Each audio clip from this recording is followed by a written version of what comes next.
Hello and welcome to the Circle Studio YouTube channel. In this YouTube channel, I talk a lot. You'll probably have to have your sound on and maybe closed captions at the bottom on in order to get the value out of these videos. Otherwise, you're just going to be looking at a static screen with my mouse moving around.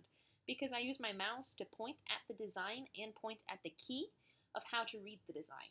And these explanation videos is what this channel is all about. I'm an artist and I draw these cool looking designs that look kind of like crop circles. They look like Gallifreyan. They look like any circly kind of abstracty dealio, but they actually say stuff.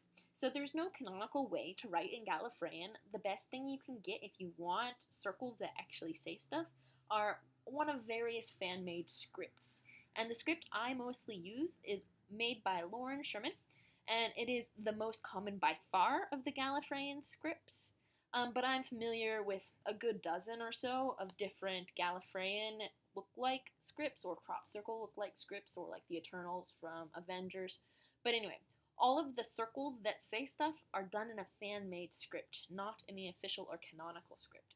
That's why I call my designs circles and not Gallifreyan, because they're not technically Gallifreyan, because Gallifreyan is canonical, language of the Time Lords, and don't actually say anything. All of my stuff actually says something, but isn't canonical. Anyway, so that disclaimer aside, let's go ahead and get to what these videos are like. So here's my logo, and it actually says stuff in circles. And what it says is Circle Studio, the name of my brand, the name of my shop, all that good stuff. And this is how to read it. So this script, with the word circles, you start at the bottom and then you go counterclockwise. So we start at the bottom and go counterclockwise, and that's the order of the letters and of the words. So the letters are made by combining these stems, so these letter stems, with either dots or line modifiers. So here we have our first letter. It's a shallow divot, so it's this shape, and there is one vowel in it.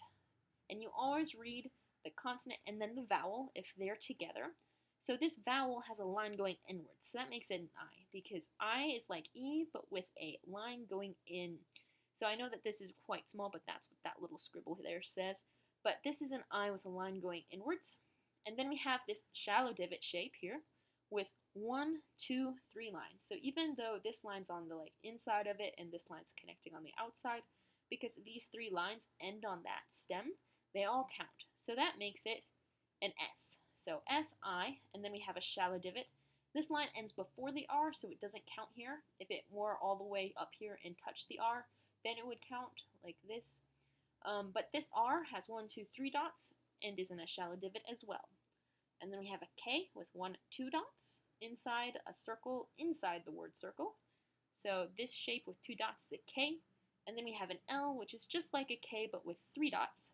And then we have an E hanging out on the line of the word circle, just like this I, but by itself.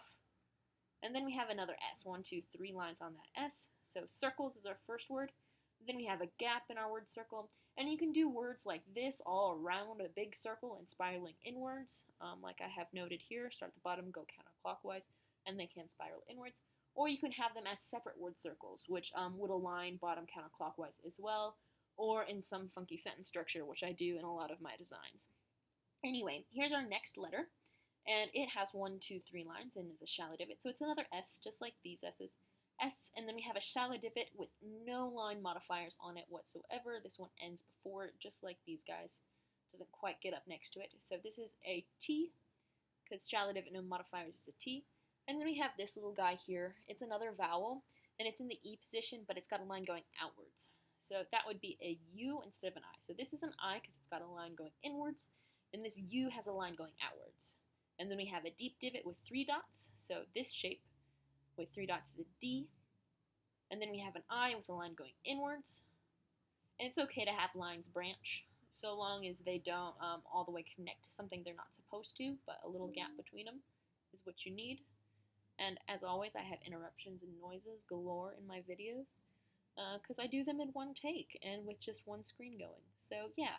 And then we have the O hanging out inside the word circle. There's no examples of this shape, this circle on the line shape, but it would be right on the line in a big circle like a consonant in this design. But we've got lines and dots and no modifier stems, an I, a U, an E, and an O. So this is a pretty good example of what this script can do in this sort of style. So yeah, that is Circle Studio, and I hope you like my designs. And if you have any questions, feel free to ask. And I do, again, sell my art and have customs and all that jazz. Links are in the description, and maybe someday I'll make an end card, which will be like somewhere. I don't know. I don't know how to YouTube, man. But I have like a bunch of videos, so might as well put some effort into it. So here's my lovely homepage video. Bye.